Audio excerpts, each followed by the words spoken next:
Welcome to my educational channel విద్యా ఉద్యోగ సమాచారానికి స్వాగతం. మీ కాంపిటేటివ్ ఎగ్జామ్స్కి ఉపయోగపడే చాలా ముఖ్యమైనటువంటి ప్రశ్నల్ని ప్రతిరోజు డిస్కస్ చేయడం జరుగుతుంది. ఇవాళ మనము డైలీ జీకే మరి ఇది 24th పార్ట్ 24వ రోజు. ప్రతిరోజు 10 క్వశ్చన్స్ ఇస్తున్నా. ఈ 10 క్వశ్చన్స్ అయితే నోట్ చేసుకోండి. మరియు మీ రాబోయేటటువంటి ఎగ్జామ్స్ డిఎస్సి కావచ్చు, railway recruitment board, SSC, TGPSC, UPSC పరీక్షలలో అడుగుతున్నటువంటి క్వశ్చన్స్ని ఎక్కువగా తీసుకోవడం అనేది జరుగుతుంది.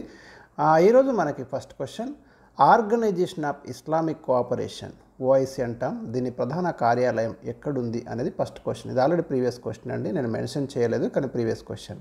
ఇది సౌదీ అరేబియాలోని జెడ్డాలో ఉందండి. దీని హెడ్ క్వార్టర్ వచ్చేసి మనకి 1969 సెప్టెంబర్ 25న ఆర్గనైజేషన్ ఆఫ్ ఇస్లామిక్ కోఆపరేషన్ ఏర్పాటు చేయడం జరిగింది.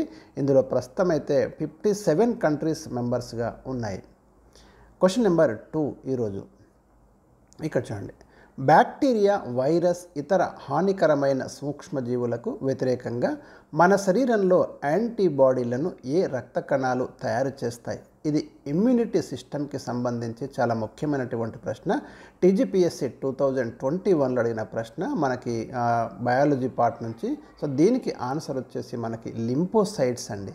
మీకు వైట్ బ్లడ్ సెల్స్, తెల్ల రక్త కణాలు ఏవైతే ఉన్నాయో వ్యాధి నిరోధక శక్తిలో కీలక పాత్రను పోషిస్తాయి. దాంట్లో ఒక రకం మీకు లింపోసైట్స్. ఈ లింపోసైట్స్ మన శరీరానికి ఇమ్యూనిటీ పవర్ను కల్పించడం, అందులో చాలా యాక్టివ్ రోల్ అయితే పోషిస్తాయి. మీకు ఎయిడ్స్ లేదా హెచ్ఐవి సోకిన వాళ్ళల్లో కూడా నశించేవి ఏ రక్త కణాలు అంటాడు, ఈ లింపోసైట్స్ డ్యామేజ్ అవుతాయి. ఈ లింపోసైట్స్ ఉంటేనే మన శరీరము అనేక వ్యాధుల నుంచి పరిరక్షించబడుతుంది. నెక్స్ట్ క్వశ్చన్, జాతీయోద్యమ కాలంలో వెలువడిన యుగాంతర్ పత్రిక ఎడిటర్ ఎవరు? వెరీ ఇంపార్టెంట్ జర్నల్ అండి ఇది, నేషనల్ మూమెంట్ టైంలో. ఈ యుగాంతర్ పత్రిక యొక్క ఎడిటర్ ఎవరు అంటే భూపేంద్రనాథ్ దత్తా అండి, వెరీ ఇంపార్టెంట్. క్వశ్చన్ నెంబర్ 4, సిపాయిల తిరుగుబాటు ఏ రోజు మొదలైంది? టీజీపీఎస్సి 2021లో అడిగిన ప్రశ్న. 1857 మే 10న మీకు సిపాయిల తిరుగుబాటు అనేది మొదలైంది. బ్రిటిష్ వారికి వ్యతిరేకంగా ఈ పోరాటం మనకి యూపీలోని మీరట్లో మొదలై మరి ఢిల్లీ వరకు చేరుకుంది. ముఖ్యంగా ఈస్ట్ ఇండియా కంపెనీ అనుసరించినటువంటి విధానాలు, డల్హౌసీ అనుసరించినటువంటి విధానాలు అయితే ఈ తిరుగుబాటుకి కారణాలని మనం చెప్పవచ్చు. ఈ తిరుగుబాటు సమయంలో మాత్రం మనకు ఇక్కడ పనిచేసింది ఎవరంటే లార్డ్ కానింగ్, అప్పుడు బ్రిటిష్ గవర్నర్ జనరల్గా ఉన్నాడు. 1857 తిరుగుబాటు వల్లనే మరి మీకు 1858 యాక్ట్ అనేది తీసుకురావడం జరిగింది. ఈస్ట్ ఇండియా కంపెనీ యొక్క పాలన భారతదేశంలో రద్దు కావడానికి కారణం కూడా ఈ తిరుగుబాటు అని మనం చెప్పుకోవచ్చు.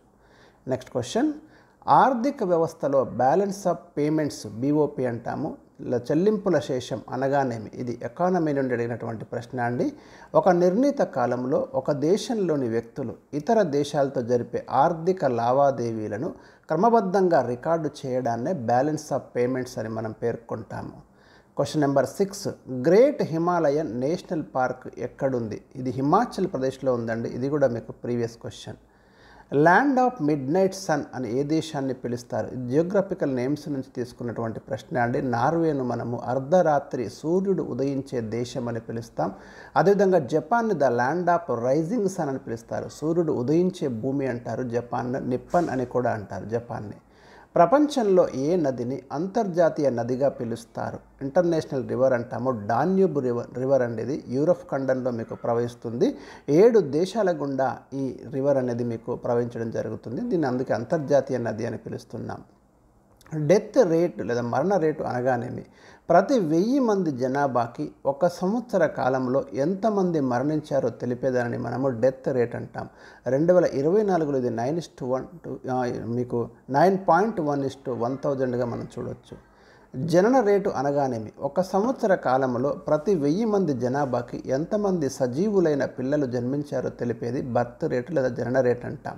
సో ఇవి ఈరోజు నేను డిస్కస్ చేసిన 10 క్వశ్చన్స్. మరి మీ యొక్క రెస్పాన్స్ అయితే నాకు తెలియజేయండి. మళ్ళీ నెక్స్ట్ డే మరి 10 క్వశ్చన్స్తో మీ ముందుకు రావడం జరుగుతుంది. Thank you for watching. ఖచ్చితంగా వీడియోని అయితే లైక్ చేయండి.